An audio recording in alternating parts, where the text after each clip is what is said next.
kaburuji e demngal Pulaar e radio Jawol Sare. Bandiraɓe musidɓe tedduɓe hettiyankoɓe radio Jawol Sare on calminama hande ko sappo e lewru men hitan ujuneji ɗiɗi e nogas jeegom yonti meftande men e kabaruji. Meftande men kabaruji ñalawma hande ma en jaaduni dendi men Amadou Touré e kabaruji dow ladde dentuɗe États-Unis e kabaruji international uddare meftande men kabaru coftal balli ɗum ko rogere musidɗo men Tidiani Niang. Bandiraɓe sehlaɓe heɗotoɓe radio Jawol Sare jam ñalle mon habaruji moɗon demgal Pulaar guidarɗen kodi Amérique tungnade ko mi toon to Washington on kamɓe Cour suprême jon ɓe goni koye caɗele ɗe noon ko gueɗe ɗe ganduɗa ɓe jenniranno en walla ɓe purotono tribunal uji gonɗi less mabɓe en purotono naate e affaire uji ganduɗa en patuɗe e leyɗele so tawi oɗon saaha wona koye woteji walla woteji newani oɗo sahaji gonɗa en caɗele ɓe jogui ɗum noon ari ko caggal nde kamɓe suudu ñawore ɓurde mawnude ɗo e États-Unis nde ɓe janti e ñawore wonnode toon to Louisiana walla ittude kuulal gonnogal toon ko mbiyata voting act ngal ɗon kuulal noon e wiide mabɓe kamɓe Cour suprême conservateur uji ɓe wiide mabɓe wonde ko fotani wonde leñol ala sago kañum horum jogo représentant donc yimɓe wotoɓe a poti wotande ko bawɗo wonde fof e Amérique ɗum noon ala couleur ala ɗemgal ala kadi jomum to jeeyata origine donc ɗiɗon jenni gari ɗum noon haade mabɓe kamɓe koye mabɓe yantude e ndeɗon ñawore walla ngal ɗon kuulal toon to Louisiana e toon to Alabama yamirde wonde ko kamɓe républicain je mbawi waylude mbadi ɗiɗon état ji ɗi ɗum ɗo fof noon ko balɗe tan ko adi ɗum ɗon hono kanko gardiɗo Cour suprême mo États-Unis jan on wullitono wi wonde ko Amérique naaɓe ko cikkata ko kamɓe ñaawo wonde toon to Cour suprême ɓe eɓe mbaɗa politique ko siftinde on toon to Cour suprême ne wayno ko jeegom mabɓe ko conservateur uji ƴeewama sondage uji ƴeewa ɗi fof sirri sondage uji ɗi ganduɗa taw ko NBC News waɗi ɗum en wayni ko sondage uji ɗi fof ne kolla wonde ko kamɓe ɓeɗo majorité jeegom ko ɓuuri hewde ñaawoji ɗe ɓe mbaɗanta ko fati en hakkude républicain e démocrate ene wayno ñaawoji mabɓe ɗi fof kuccitani wallude républicain ko wawi wonde fof en wayno ko kamɓe républicain eɓen ndewe won état ji républicain wiide wonde ko kala état bawɗo won yo ƴewse no wawi waylude mbadi ittude kala ko wiyete minorité démocrate ne wonnoɓe toon ko ɗum waɗi oɗo sadio en huula toon to Caroline du Nord hono kamɓe démocrate ne maɓe perdu kala jonɗe ɗe ɓe jogino toon kadi to Louisiana e Alabama ko noon jogor wadi wawi wonde fof en wayni ko kanko John Robert gardiɗo Cour suprême e kanko kadi e ketanti Brown Jackson kamɓe ɗin fof ɓe jaltini e télévision ngaji eɓe gullito mbi wonde eɓe gullito mbiya non seulement ko yimɓe en poti hoolade mais kadi ko yimɓe ɓe yo nattu yennude ɓe ɗum noon jenni ɗi wona pour sondage uji tan mais ko kanko gardiɗo leydi o kañum hoore muɗum. États-Unis hande kamɓe démocrate ne woni eɓen cuɓa holgono candidat ko gumiɗo toon to Iowa taw kañum woni ko démocrate ɗum noon ko représentant ko tungnade ko politique o haali hono kanko Peter Judge noon ko kañum hoore meeɗi wonde kanko hoore makko candidat e hitande ujunnaji ɗiɗi nogas e kanko hoore makko kadi woni no gouvernement ancien président Joe Biden kadi mo ɗamina kanko hoore makko ma won candidat e hitande ujunnaji ɗiɗi nogas jeese ko kanko Peter Judge o waɗi déclaration makko caggal nde wi toon to Iowa wiide wonde ko suuɓi wonde ko wallude hono biyeteɗo Josh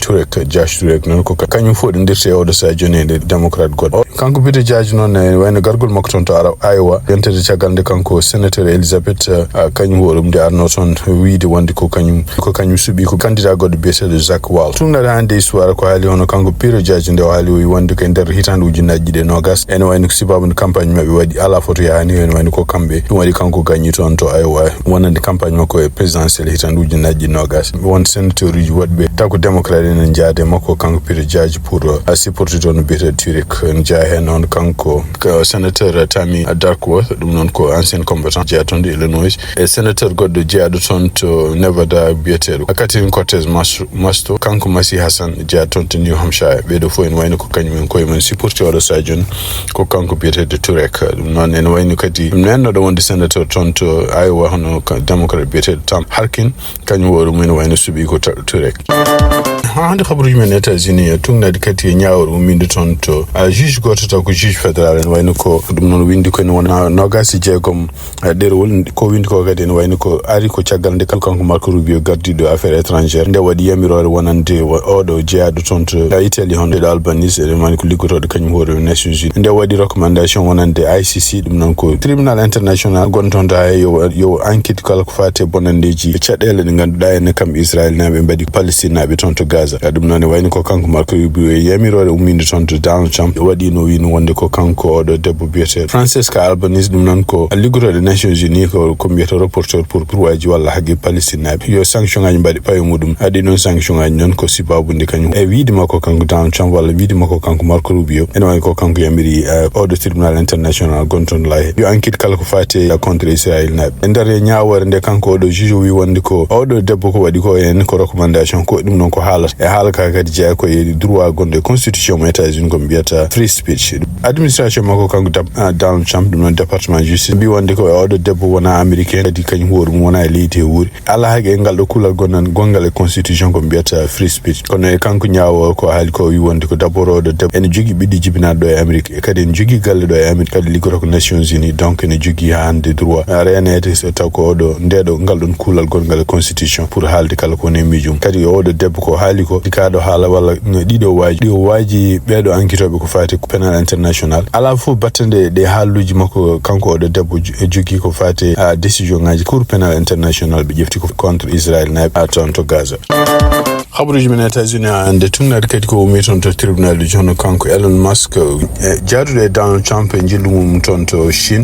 en haw nay kanko wor makko mo dancade elsi babunde nyaawore ne ganduda en kanko wor mo ko portno plant compagnie gorbiete do OpenAI mi jeedo yimbe maabe odon compagnie kono e wiide makko kanko Elon Musk de porte plant o wi wonde ko odo compagnie janfimo panel compagnie woni bino ko compagnie walla tan walla liggoto tan ko e mbaadi taw dañata en profit kono ne wayno fuddima wallude yimbe walla liggade gede ni ganduda en taw profit ne dum non e wayno ko kanko Elon Musk en wayno kanko Elon Musk don non kanko Elon Musk en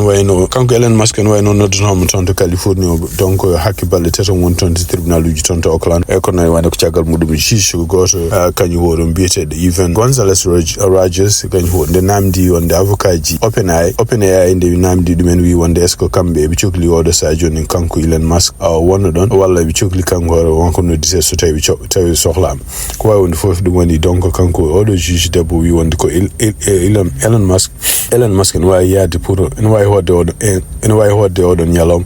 kono yo fam wonde ko kalande tribunal sogol dum ko noddite way wonde fof en wayni ko kanko Elon Musk o mimo do non o fayi ton to États-Unis dum non hanki nyalamu ton to Chine hanki nyalamu ton nyalli anda ko be gartata dum non kadi ko hunde tungnade won haralebe ko fati droit bi wonde ko so tay kanyum wonno avocat mako kanko Elon Musk wajotono mo ko to yalto tawbe kebani permission ummade ton to nyaawo parce que so tay be kebani permission en nyaawor nde fudditi mi ciagal makko en way produire ka makko way kadi fawede ko wete content dum non ko wonde o toñi nyaawo sabo doftaki jamrojum wonande won haralebe non bi wonde ko sibabu nyaawo wiani mo hoto yalto lendi haalani kadi wonde ko holde o sohlte en ko calendrier makko kuddi on way yaado wala on way kadi wase wonde don do Oakland hande be cogli fof ko way wonde fof do sa joni wayni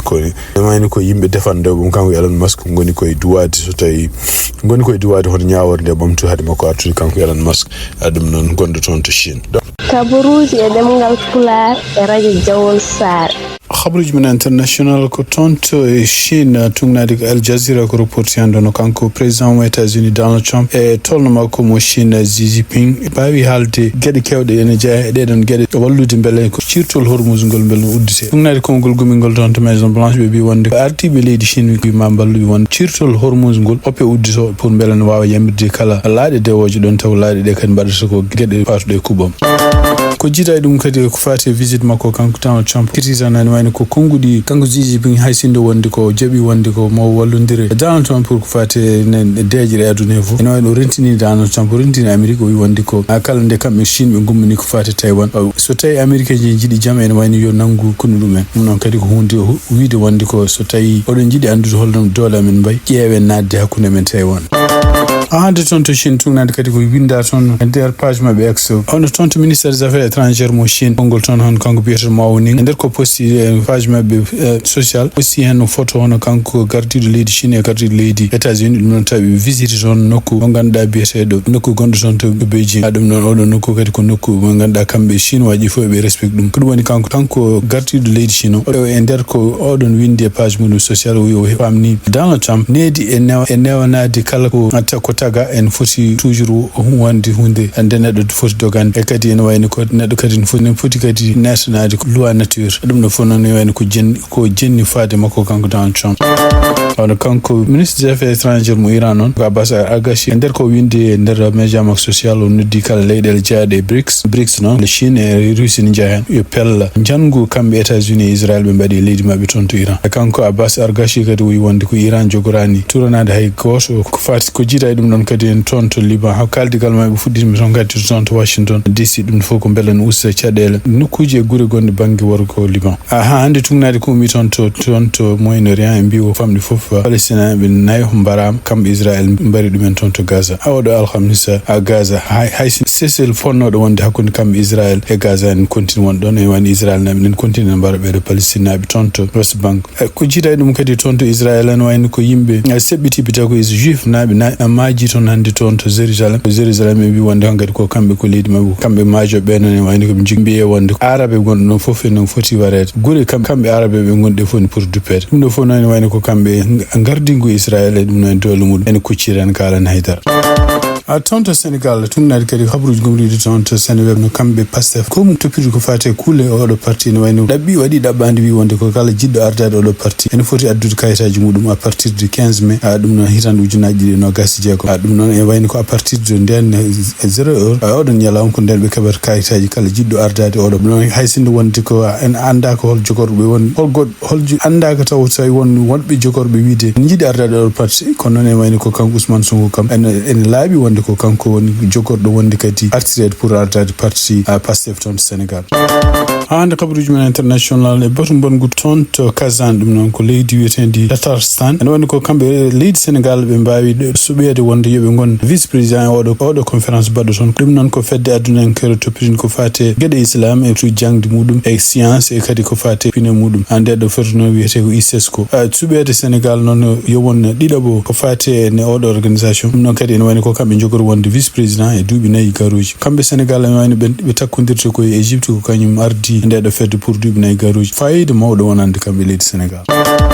tonto Mauritanie hano botu kambe irabe mbadi hanki tonto Nouakchott haltude wonde ko kambe ebnem no délégation mawdo no mo tonto États-Unis arde tonto Nouakchott odon délégation non ko délégation ngaji yimbe habetebe ko fate haqqina maade tungnade ko kanko Biram da beet ay wi wonde ko beedo ken wona capantato neddo fonno ummade tonto Amerique on wadi hen yimbe ko nyaawobe no wadi hen avocat ji no wadi hen kadi yimbe harle mawbe en wayno hay goto beedo en kambe Mauritanie be jabanir ko du visa donc beedo capantato neddo wawi dañde arti Mauritanie tan ko goto mabbe ono kanko biyetedo Bakary Tandja non kanyum horum vice président odo organisation abolition a wiyetedo Iran ko way won fof en woni ko kambe Iran odo sajon be beltaki dum non be bidno kadi ko haqqi mabbe yabbe kadi be mbadi conférence tonto hanki tonto Nouakchott pour haltude do ged kabaruji coftal balli e radio Jowol Sare e dande musidɗo mon Tidiane en calmini hettiyankoɓe halirde radio Jowol Sare gadorɗen kabaruji men coftal balli koye nder leydi Mauritanie pottal championnat régional mo Nouakchott Ouest ki yiɗa hande kippu FC Benisab kañum heeɓi polgue yesso kippu entente mo sabga taw ko loggi joyi ndiga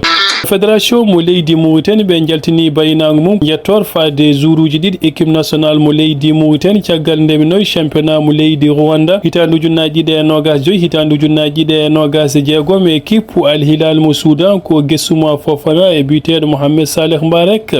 keɓungal coupe président mo leydi Mauritanie hitande ujunnaji ɗe nogas joyi ene jokkiɗo e lamorgo leydi Mauritanie Nouakchott ki hiɗa hande alkamis hono équipe aji ɗiɗɗi mbaɗi dernière séance mum entraînement to stade Cheikh Boydi ko kippu ASC Zandrim e kippu ASC Douane oɗo final jogor fettude ko ñalawma janggo aljumani hawre 15 lewru mai hitande ujunnaji ɗe nogas jeegom so woni 17h GMT to stade Cheikh Boydi jogor hiwdirde ko kippu ASC Zandrim e kippu ASC Douane ki yiɗa hanki fédération mo leydi Mauritanie joɗima to ñiɓirde mum e gardugol président Ahmed Yaya e nder ndiɗon mbadi ɓe ƴetti pellital gonnoɗo keblo kippu leydi Mauritanie sukaɓe yaroɓe duuɓi nogas biteɗo Mohamed Kowri kañum joktoto équipe nationale mo leydi Mauritanie sukaɓe yaroɓe duuɓi nogas 7 ñalawma janggo coupe du monde Inter Arena futsal mo akka ma fuɗɗo ñalawma janggo ne waɗi pottitte jeetati to Inter Arena waɗɗani futsal akka pottitte coupe du monde ɗeɓe juɓɓinta première journée so woni 16h GMT kippu Baydiane ma hiwdir kippu Mbagne 16h40 GMT Khayre ma hiwdir kippu Tijigja 17h20 GMT Dawlel ma hiwdir kippu Erkiz 18h GMT kippu FC Atar ma hiwdir kippu Salka 18h40 GMT Dagana ma hiwdir kippu sulko 19h GMT awonit ma jabbo kippu bogge escal 20h GMT kippu fumugilait ma hiwnder kippu khumbu potal saket jam